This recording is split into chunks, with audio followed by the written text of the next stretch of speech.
Hello नमस्कार दोस्तों, स्वागत है अपना आपका यूट्यूब चैनल नागरिक क्लासेज में। मैं आपके सामने फिर से पशु परिचर भर्ती 2024 का भाग बे पशुपालन लेकर आया हूं, जो आपके 45 नंबर का क्वेश्चन पूछे जाएंगे।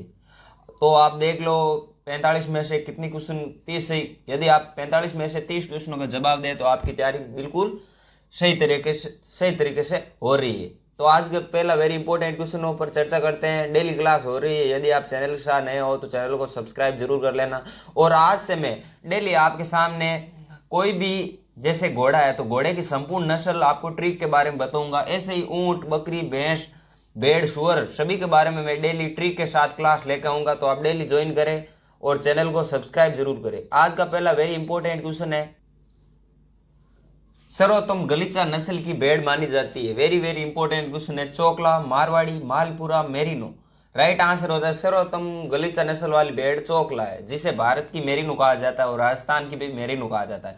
और दोस्तों आपके लिए खुशखबरी है, पशु परिचर भाग ए व बी दोनों को पीडीएफ पाना चाहते हो तो आप मैसेज करना 9649782471 पर। आप व्हाट्सएप पर हाई मैसेज कर देना, आपको पीडीएफ पूरी मिल जाएगी। दोस्तों अगला क्वेश्चन है, मुर्रा खुंडी किस पशु की नस्ल है। वेरी इंपॉर्टेंट क्वेश्चन है। गाय, भैंस, बकरी, ऊंट।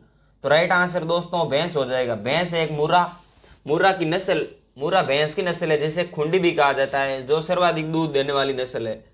सर्वाधिक दूध देती है, ध्यान में रखना, सर्वाधिक दूध देने वाली नस्ल है भैंस की नस्ल है मुर्रा। अगला क्वेश्चन है दोस्तों, निम्नलिखित में से कौन गाय की उच्च दूध उत्पादन प्रजाति है। Dorset, Holstein, Sahiwal, red Sindhi. तो दोस्तों विश्व में सर्वाधिक दूध देने वाली गाय की नस्ल है होलिस्टन। बी ऑप्शन बिल्कुल सही हो जाएगा दोस्तों, होलिस्टन। आप अपना आंकलन करें, डेली मॉडल पेपर को अटेंड करें और अपना आंकलन करें, तैयारी कितनी है कितनी नहीं है, तो आप डेली आंकलन कर सकते हो यहाँ पर। अगला है, मत्स्य बीज से संबंधित है। फिंगरलिंग्स, स्पान, हैचलिंग्स, उपयुक्त सभी। तो मत्स्य बीज से संबंधित ये सभी है जो है, ध्यान में रखना। अगला क्वेश्चन है दोस्तों, बकरी की मत्स्य चक्र अवधि होती है 21 दिन, 31 दिन, 2 दिन, 35 दिन। राइट आंसर हो जाए, बकरी की मत्स्य चक्र अवधि होती है आपके 21 दिन। कितनी होती है? 21 दिन होती है दोस्तों। जो भी साथी आज इस चैनल के साथ नए जुड़ रहे हैं वो चैनल को सब्सक्राइब करें, डेली क्लास हो लग रही है पशु परिचर की। और जो भी साथी को पीडीएफ चाहिए वो पीडीएफ ले सकते हैं, पहले मैंने नंबर बताए उस पर कांटेक्ट कर सकते हैं। भैंसों में गर्भकाल होता है 310 दिन, 240 दिन, 80 दिन, 151 दिन। तो दोस्तों भैंसों में गर्भकाल का दिन एक 310 दिन का होता है, ध्यान में रखना, 310 दिन का भैंस में गर्भकाल होता है। अगला क्वेश्चन, मादा पशुओं की प्रसूति पीड़ा कम करने के लिए प्रयोग करते हैं। एल्कोहल, अरंडी का तेल, मैग्नीशियम सल्फेट, उपयुक्त सभी। तो दोस्तों राइट आंसर हो जाए एल्कोहल। मादा पशुओं में प्रसूति पीड़ा को कम करने के लिए एल्कोहल का उपयोग करते हैं, ये ऑप्शन बिल्कुल सही बैठता है दोस्तों। अगला क्वेश्चन, गाय का गर्भकाल होता है 383 से 285 दिन का होता है दोस्तों। 283 से 385 दिन के समथिंग आपके गाय का गर्भकाल होता है। दूध दोनों की सर्वोत्तम विधि कौन सी है? पूर्ण हस्त विधि, अंगूठा विधि, चुटकी विधि, या इनमें से कोई नहीं? तो राइट आंसर हो जाएगा पूर्ण हस्त विधि। ये दुग्ध दोहन में सर्वोत्तम विधि है। और अंगूठा विधि ये सबसे खराब विधि है। अंगूठा विधि से पशु के थनों में थर्मेला नामक रोग हो जाता है, थर्मेला नामक रोग। तो ये अंगूठा विधि से घटिया विधि है, पूर्ण हस्त विधि बेस्ट विधि है, ध्यान रखना। अगला क्वेश्चन, निम्नलिखित में से कौन सा कारक दूध की चिपचिपाहट को प्रभावित नहीं करता है? दूध का तापमान और उम्र, प्रोटीन की स्थिति, एकाग्रता, वसा की स्थिति और सांद्रता, बिगाड़ना। तो राइट आंसर बिगाड़ना हो जाएगा, डी ऑप्शन बिल्कुल सही हो जाएगा, बिगाड़ना। अगला क्वेश्चन, छोटे थन वाली गाय के दुग्ध दोहन प्रयुक्त होता है अंगूठा विधि से, चुटकी विधि से, पूर्ण हस्त दोहन विधि से, इनमें से कोई नहीं? तो चुटकी विधि यानी दोनों अंगूठों से, यानी छोटे थनों वाले के लिए चुटकी विधि बेस्ट है दूध दोहने के लिए, ध्यान में रखना। और पूर्ण हस्त विधि सबसे बेस्ट विधि है जो बड़े थनों के लिए काम आती है। अगले क्वेश्चन है, दुग्ध शर्करा है फ्रक्टोज, लैक्टोज, माल्टोज, सुक्रोज। तो दुग्ध शर्करा लैक्टोज हो जाए, क्या हो जाएगा? लैक्टोज में शर्करा की मात्रा होती है, ध्यान में रखना दोस्तों। डीप लीटर पद्धति में बिछाली हेतु उपयुक्त पदार्थ है लकड़ी का बुरादा, मूंगफली का छिलका, मक्का व भुट्टे का चूरा, उपयुक्त सभी। तो लकड़ी का बुरादा हो जाएगा डीप लीटर पद्धति के लिए। पिछाली उपयुक्त पदार्थ कौन है? लकड़ी का बुरादा, ए ऑप्शन बिल्कुल सही हो जाएगा दोस्तों। आज से आपके सामने डेली ट्रिक से क्लासें लगनी शुरू हो जाएंगी दोस्तों, डेली अटेंड करें शाम को ट्रिक से। जैसे घोड़े के बारे में संपूर्ण जानकारी आपको एक ही क्लास में मिल जाएगी, उसी प्रकार ऊंट के बारे में, बकरी के बारे में, भेड़ के बारे में, गाय के बारे में, भैंस के बारे में, सभी एक एक पशुओं की नस्ल और उनके वैज्ञानिक नाम, उत्पत्ति स्थान, प्रजनन केंद्र, सभी आपको एक ही क्लास में एक पशु क्लियर कर सकते हो आप। तो आप डेली क्लास अटेंड कर सकते हो। एक सप्ताह में चूजों के लिए बिछावन की मोटाई होती है 8 सेमी, 12 सेमी, 3 सेमी, 1 सेमी। तो राइट आंसर 8 सेमी हो जाएगा। कितना? 8 सेमी हो जाएगा दोस्तों।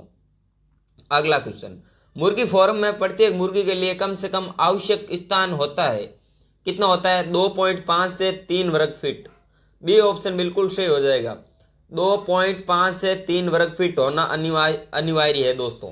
अगला क्वेश्चन, मादा ऊंट में डिब का रसखलन, स्खलन नर से मिलाने को लगभग कितने समय बाद होता है? कितने बाद होता है बताओ? 8 घंटे बाद। कितने बाद? 8 घंटे बाद होता है दोस्तों। अगला क्वेश्चन, पशुओं के सामान्य प्रबंधन के अंतर्गत सम्मिलित की जाती है दुग्धोन, पशुओं को दूध सुखाना, उपयुक्त सभी, बाल काटना। तो ये सभी जो पशुओं में सामान्य प्रबंधन के अंतर्गत आते हैं, डी ऑप्शन सभी हो जाएगा। अगला क्वेश्चन है, 40 किलोग्राम शरीर भार वाली एक गाय को प्रतिदिन कितना शुष्क पदार्थ खिलाना चाहिए दोस्तों? 40 किलोग्राम वजन वाली वेट की गाय को कितना खिलाना चाहिए? 10 केजी के समथिंग, 10 केजी के समथिंग कुछ खिलाना चाहिए। अगला क्वेश्चन, हरे चारे के प्रकार है बरसीम, लूसरन, लोबिया, उक्त सभी। तो ये सभी है जो हरे चारे के प्रकार है, बरसीम, लूसरन, लोबिया, ये सभी आपके हरे चारे के क्या है? प्रकार है दोस्तों। जो भी साथी इस चैनल के साथ नए हैं, चैनल को सब्सक्राइब करें और दोस्तों के पास शेयर करें इस क्लास को। अगला क्वेश्चन, रबी फसल का हरा चारा है मकचरी, बरसीम, गंवार, बाजरा। तो रबी फसल का हरा चारा कौन सा है? बरसीम। बी ऑप्शन बिल्कुल सही हो जाएगा दोस्तों।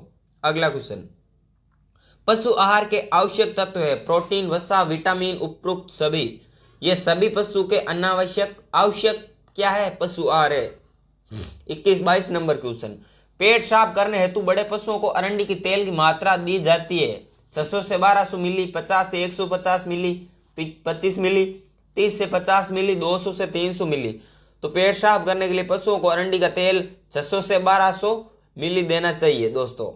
अगला क्वेश्चन है, खुरपक्का मुंहपक्का रोग में दिए जाने वाला टीका कौन सा? FMD टीका। FMD टीका जिसे रक्षा टीका भी कहा जाता है। ए ऑप्शन बिल्कुल सही हो जाएगा, FMT टीका। अगला क्वेश्चन, मुर्गियों में होने वाली आद्रक चेचक का प्रकार है डिप्थीरिया टाइप, तवचीय टाइप, कोराजेई टाइप, उपरोक्त सभी।